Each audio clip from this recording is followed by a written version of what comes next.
Programang ito ay rated SPG. Striktong patnubay at gabay ng magulang ang kailangan. Maaaring may masiselang tema, lengguwahe, karahasan, sexual, horror o droga na hindi angkop sa mga bata. Gumawa talaga ng paraan itong si Giselle para mapalapit sa kanyang anak at hindi nila inaasahan ay isang bata talaga na mag-uugnay sa kanila, kung saan ito ay sinabi ng isang bata na may bibilhan daw siya ng cupcake.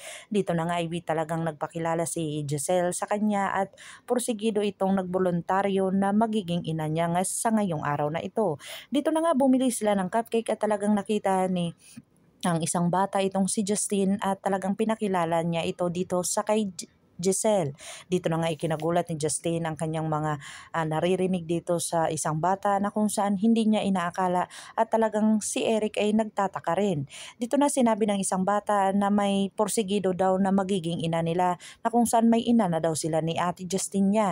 Dito na ikinagulat nila ang lahat-lahat dahil si Giselle ang lumabas na kung saan nagpasalamat siya dito sa isang bata at sinabi niya na gumawa at nagpapasaya pa talaga siya dito sa kanya. Sinabi naman ni Undoy na talagang si Giselle daw ang bumili ng cupcake at sinabi ni Undoy dito kay Justine na magpasalamat daw sa kay Mama Giselle.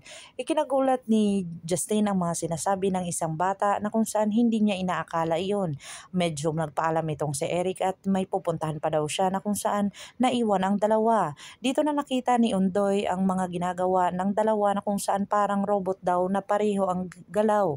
Dito na nga kaya masasabi ni Undoy na may kaugnayan itong dalawa, kung saan agad-agad naman itong si Justine na umalis at hindi na nagtatagal doon sa kasama si Giselle dahil talagang porsigido ito na hindi niya talaga mapapatawad itong si Giselle dahil sa gaganti pa sila dito ni Eric. Dito na nga ay talagang pinagplanuhan ni Eric at saka ni Justine ang mga gagawin nila dito kay Giselle na kung saan babawiin nila ang epics or pababagsakin nila ito at talagang madudurog itong si Giselle. Dahan-dahan nilang itong susugatan na kung saan iparamdam kay Giselle kung ano ang kanilang nararamdaman.